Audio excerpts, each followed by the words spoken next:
गाजीपुर लोकसभा क्षेत्र से भाजपा के प्रत्याशी पारसनाथ राय के समर्थन में मध्य प्रदेश के मुख्यमंत्री मोहन यादव ने जंगीपुर विधानसभा क्षेत्र के शेखपुर गांव के पास बगीचे में आज एक जनसभा को संबोधित किया।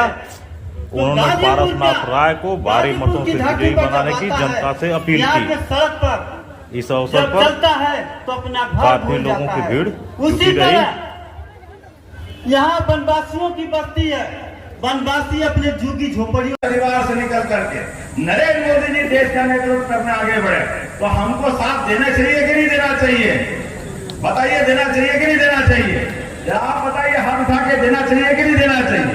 अरे लोकतंत्र के अंदर गरीब आदमी देश का प्रधानमंत्री बने, गरीब आदमी देश का मुख्यमंत्री बने, ये मौका आना चाहिए कि नहीं आना चाहिए? जब दुनिया का सबसे युवा देश भारत और सबसे बड़ा लोकतंत्र भारत, ऐसे हमारे लोकतंत्र का गौरव ही है। लेकिन ये तथाकथित लोग इस पूरे देश के अंदर 25 परिवार है, केवल 25, इनके परिवार में ही सारे पद बढ़ जाते हैं। ये 25 से 26 वाली आने देते, इनके परिवार में ही सारे पद चाहिए। तो ये हमारे लोकतंत्र का एक तरह से कलंक है। इसको निपटाने के लिए हम सबको संकल्प करने की जरूरत है। और मेरे साथ आप सब इस बात से सहमत हैं कि आने वाले समय में हमारे बदलते उत्तर प्रदेश में जिस प्रकार का माहौल बना हुआ है, सभी गुंडागर्दी वाले, सभी प्रकार के बम फोड़ने वाले, दिन दहाड़े गोली चलाने वाले, आतंक के पर्याय ये ठिकाने लगे कि नहीं लगे हैं? कानून की सरकार स्थापित हुई कि नहीं हुई? मुझे जानकारी दी कि भाई साहब यहाँ कुछ यदुवंशियों के हत्याएं हुई, लेकिन हत्या वाली जगह पर यहाँ बड़ी पार्टी के लोग कोई नहीं गए, और जिनके द्वारा हुई उनकी कब्र में फूल चढ़ाने जरूर गए। दुर्भाग्य की बात है इस देश के अंदर। भाई साहब उनके पास जाओ आपकी मर्जी, न जाओ आपकी मर्जी, लेकिन निरपराध लोग यहाँ मारे जा रहे हैं, तो आपसे उनकी संवेदना नहीं होना चाहिए? जब आपसे उनका कोई संबंध नहीं, तो वो क्यों वोट देने जाएंगे आपको? बिल्कुल नहीं जाएंगे। और जब मैंने कहा कि आज के बदलते दौर में, मैं तो आज इस बात का भी आपसे आह्वान करता हूँ कि गाजीपुर की फिजा बता रही है कि यहाँ का मौसम बदल रहा है, और बदलते मौसम के अंदर अब ये हमारा कमल का फूल खिलता नजर आ रहा है। ये हमारे पारसनाथ जी एक सामान्य परिवार के व्यक्ति, सबको लेके चलने वाले, जीवन में पहली बार अगर चुनाव लड़ रहे हैं तो आप सबका आशीर्वाद मिलना चाहिए। वो लोग सब देने को तैयार है कि नहीं है?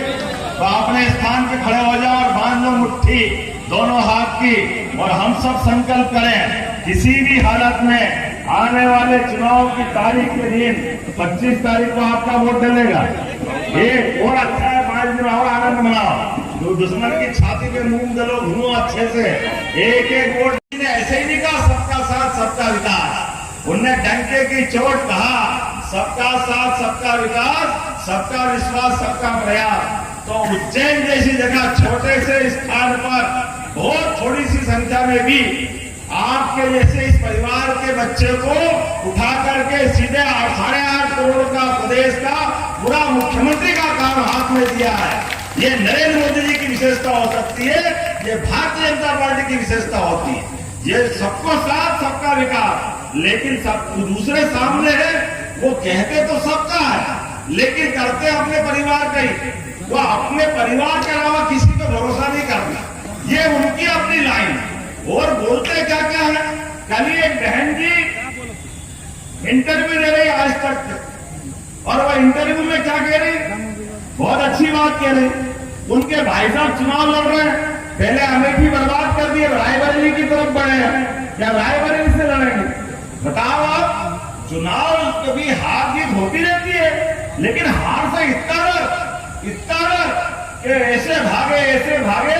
लोग कहते कि वो तो केरल के आगे समुद्र आ गया था तो वायनाड से लड़े, नहीं तो अरब में जाके लड़ते, उनको तो जगह ही नहीं मिल रही, वो कहां तक भाग रहे थे।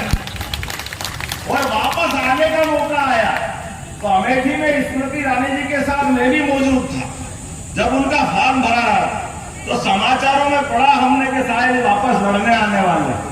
तो मैंने कहा उनसे कि बहन जी आपका चुनाव इनसे होगा, तो उन्होंने कहा ये बात तो सही आपने कहा कि इससे हो सकता था, लेकिन मैं आपको लिख के दे सकती हूँ अब तो बिल्कुल नहीं होएगा। तो मैंने क्यों नहीं होगा? बोले अब आप आ गए यहाँ पे, यहाँ का हिसाब इनका गड़बड़ा गया, अब इनकी हिम्मत नहीं कि ये हमें भी चुनाव लड़ ले। आप बताओ, वो कहते मैं किसी से नहीं लड़ता, लेकिन चुनाव लड़ने के लिए पूरा खानदान 5 पीढ़ी हो गई। आप रहते हो भैया दिल्ली में, लेकिन चुनाव लड़ने यूपी में आते हो, आप किसी से नहीं लड़ते हो, तो आप अपने घर से चुनाव लड़के बताओ ना, एक बार हिम्मत हो आपकी, होना चाहिए कि नहीं होना चाहिए। लेकिन ये कांग्रेस वालों की हिम्मत नहीं है, ये इस तरह के सोचते ही नहीं है, ये केवल अपनी सेफ साइड सी बोलेंगे कुछ करेंगे कुछ, उससे बाहर नहीं आए। मुझे तो इस बात का और आश्चर्य, आज जहां मैं गाजीपुर में आया हूं तो हमने कहा कि भाई ये यहाँ कितनी फैक्ट्रियां लगी है, तो हमने कहा यहाँ फैक्ट्री का क्या काम, कोई फैक्ट्री नहीं, क्यों सब फैक्ट्री वगैरह नहीं लगती, उद्योगपति आते ही नहीं है, क्योंकि यह उद्योग चलता है दूसरे तरह का आइटम होता है, लोगों को लूटने वाला और एक ही परिवार वाला, जिसको देखो वो कोई हथियार के बलबूते पर, कोई पैसे के बलबूते पर आतंक के तांडव मचा करके, याद रखना जितना भी तांडव मचाओगे, अब ये 56 इंच के सरकार और 12 की सरकार है डबल इंजन वाली, आपको मालूम नहीं पड़ेगा, आपकी सारी दुनिया